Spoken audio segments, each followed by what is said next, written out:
ठाकरेंच्या 6 फुटीर खासदारांना शिवसेनेत विलीनीकरणाला मंजुरी। लोकसभा अध्यक्ष ओम बिर्लांकडून 6 खासदारांच्या विलीनीकरणावरती मोहर। ठाकरेंच्या शिवसेनेला मोठा धक्का।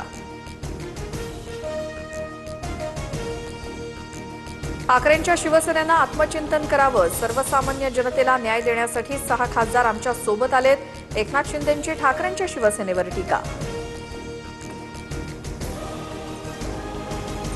लोकसभा अध्यक्षांच्या निर्णयाला कायदेशीर आधार नाही। लोकशाही आणि नियम कायदे गुंडाळून ठेवलेत। ठाकरेंची शिवसेना कायदेशीर लढाई लढणार। अंबादास दानवेंची माहिती। नागपुरात उद्धव ठाकरे यांचं रामरक्षा पठण आंदोलन। अयोध्येतील राम मंदिरातील दान चोरी प्रकरणी ठाकरे आक्रमक। आंदोलनात शिवसैनिकांची मोठ्या संख्येनं उपस्थिती। आम्ही रामरक्षक आहोत। मंदिरातील तिजोऱ्या लुटताय हेच हिंदू राष्ट्र का? उद्धव ठाकरेंचा हल्लाबोल। अयोध्येत मंदिराच्या नावानं जमीन घोटाळा झाल्याचा देखील आरोप।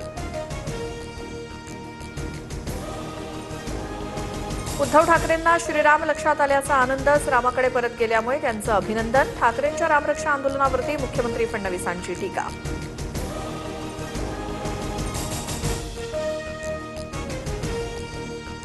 उद्धव ठाकरेंच्या रामरक्षा पठणाला नवनीत राणांकडून हनुमान चालीसा पठणानं उत्तर।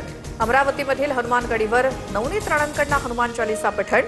ठाकरेंची रामरक्षा नव्हे तर पक्षरक्षा असल्याची टीका।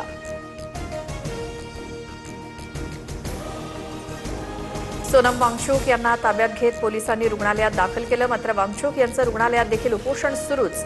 औषधोपचार घेण्यास नकार। सोनम वांगचुक यांना उपोषण स्थळावरून हटवणं चुकीचं।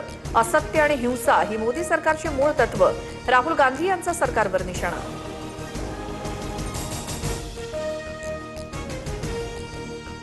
सोनम वांगचुक यांना पोलिसांनी ताब्यात घेताच अभिजित दिपकेंचं आमरण उपोषण सुरू। 20 जुलैला संसदेवरील मोर्चा सुद्धा निघणार। जंतर मंतरवर दिपकेंना अश्रू अनावर।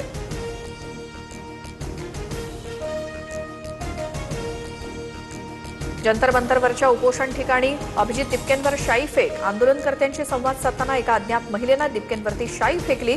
काही काळ तणावाचं वातावरण।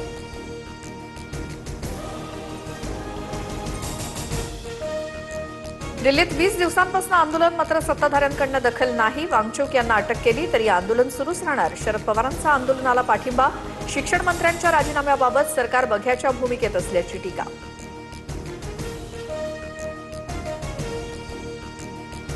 धर्मेंद्र प्रधान यांना सोनं लागलंय का? वांगचुक यांना बळजबरीनं ताब्यात घेतल्यानंतर उद्धव ठाकरेंची संतप्त प्रतिक्रिया। आणखी किती बळी गेल्यानंतर शिक्षण मंत्र्यांचा राजीनामा घेणार? ठाकरेंचा सवाल।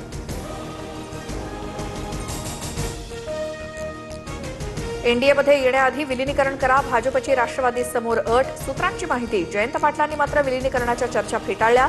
आमचे आमदार आणि खासदार सर्वजण पवारांसोबतच। जयंत पाटलांचं स्पष्टीकरण। नीट पेपरफुटीनंतर आता बीडमध्ये गुणपत्रिकेत घोटाळ्याचा आरोप। उत्तरपत्रिकेत 522 गुण, मात्र गुणपत्रिकेत 95 गुण असल्यामुळे विद्यार्थी संभ्रमात। पेपर पुन्हा तपासण्याची पालकांची मागणी।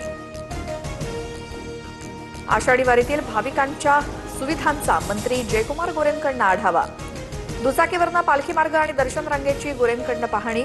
सोयी सुविधांबाबत संबंधित अधिकाऱ्यांना सूचना।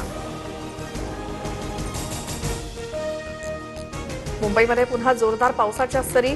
कांदिवली, लोअर परेल, बोरिवली, मालाड आणि गोरेगावात पावसाची हजेरी। दादरमध्ये शिवाजी पार्क परिसरात झाडाची फांदी कोसळली। दुचाकींचं नुकसान। राज्यभरात हॉटेल्स, रेस्टॉरंट्स, बेकऱ्या आणि डेऱ्यांवरती एफडीएचे छापे। अस्वच्छता आढळल्यामुळे बेकरींना टाळं। तुकाराम मुंढेंच्या कारवाईमुळे भेसळखोरांचे धाबे दणाणले।